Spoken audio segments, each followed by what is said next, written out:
ଭାଗ୍ୟ ଦିନେ ଭବିଷ୍ୟତକୁ ପଚାରିଲା। ମଣିଷ ତ ସବୁ କାମ ନିଜ ଇଚ୍ଛାରେ କରିଥାଏ, ପୁଣି ବେଳେବେଳେ ଭାଗ୍ୟକୁ ଦୋଷ କ'ଣ ପାଇଁ ଦେଇଥାଏ।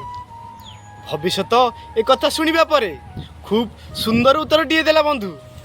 କହିଲା, ମଣିଷ ସବୁ କାମ ନିଜ ଇଚ୍ଛାରେ କରେ ସିନା, ଯେଉଁଠି ମଣିଷକୁ କିଛି ଲାଭ ମିଳିଥାଏ ସେଇଠି ସେ ନିଜର କର୍ମର ଫଳ ବୋଲି ଭାବି ନିଏ। ଯେଉଁଠି ନିଜର କିଛି କ୍ଷତି ହୁଏ ଅବା ହରାଇ ଦିଏ ସେଇଠି ସେ ନିଜର ଭାଗ୍ୟକୁ ଦୋଷ ଦେଇଥାଏ। ମଣିଷ ହିଁ ଏକମାତ୍ର ପ୍ରାଣୀ ଯେ ନିଜ ଭାଗ୍ୟ ଓ ଭବିଷ୍ୟତ ବଦଳାଇବାର କ୍ଷମତା ରଖିଥାଏ। ମୋ କଥା ଗୁଡ଼ିକ ଯଦି ଆପଣମାନଙ୍କ ହୃଦୟକୁ ଛୁଇଁଥାଏ ତେବେ ଲାଇକ୍ଟେ କରିଦିଅନ୍ତୁ ବନ୍ଧୁ। ଆଉ ହଁ, ଚ୍ୟାନେଲକୁ ସବସ୍କ୍ରାଇବ୍ କରିବା ପାଇଁ ଜମାରୁ ଭୁଲନ୍ତୁ ନାହିଁ।